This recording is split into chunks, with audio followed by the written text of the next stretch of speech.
Welcome to the deep dive. Today we're jumping right into The Discovery of Being. It's by Rollo May, Hmm. a really key text for existential psychology. Think of this as like a quick guide to some really big ideas about being human. Exactly.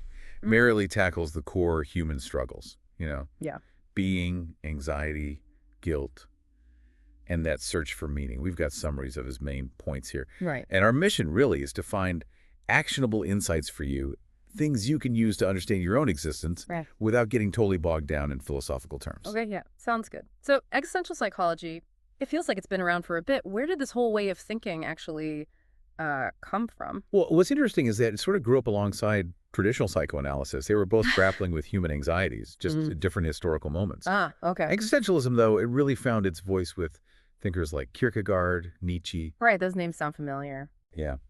They were really focused on the individual, on subjective experience, which, was a bit different from Freud's focus on the unconscious. It created this interesting dialogue almost.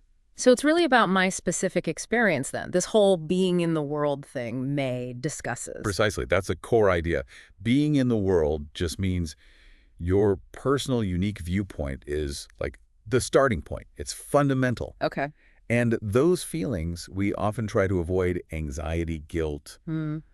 Existentialism sees them, well, differently. How so? Not just problems to fix. Not entirely, no. Yeah. They're seen as deeply connected to our awareness that we exist, but also that we won't exist forever. Yeah. That's the non-being part, death, maybe meaninglessness. Wow, okay. And it's also tied to the fact that we have to make choices, that freedom is great, but it also brings responsibility and the knowledge that time is limited. That tension, that's a big source of what we call existential anxiety. Huh. That really does shift how you think about it. So how does this view change therapy? It's not just about smoothing things over. Well, yeah, it raises big questions about what therapy is for. Hmm. Existential therapy, drawing from May, is less about fixing symptoms and more about understanding your specific way of navigating the world. You're being in the world. Exactly. And to understand that, May suggests looking at three realms, sort of interconnected. There's Umwelt. Welt. Yeah, basically your relationship with the physical world, your environment. Okay. The Mitwelt, that's your world with other people, your relationships. Got it. Mitwell. And finally, Eigenwelt. That's your inner world, your relationship with yourself. Mitschwolf. Mitschwolf. Eigenwelt. And importantly, time and your personal history are crucial in shaping all of this. How you got here matters. So the therapy isn't aimed at just like eliminating anxiety altogether. Not necessarily. It's more about helping you confront these unavoidable anxieties, these givens of existence. The goal is to build a stronger sense of self, of your own agency.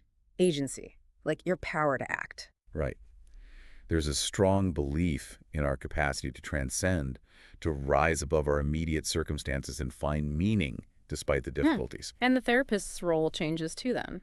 Definitely. It moves away from being a detached expert with techniques towards being a more authentic, present human being, trying to genuinely understand the other person's struggle, their struggle to be. So wrapping this up a bit, Yeah. what are the main takeaways for you listening right now? I think the big thing from May's work here is this encouragement to face the big questions. Don't shy away from them. Yeah. And understand that things like anxiety and guilt, maybe they aren't just flaws. Maybe they're part of being aware, part of being free. Mhm. Your own experience, your search for meaning, that's really what's central. Right. It really puts the focus back on the individual journey. So maybe a final thought to leave you with. Consider how your own awareness, maybe even just a subconscious awareness of non-being, of mortality, or maybe the fear of meaninglessness, how might that be shaping the choices you make every day? How is it influencing the meaning you're trying to build in your own life, your own being in the world? Something to reflect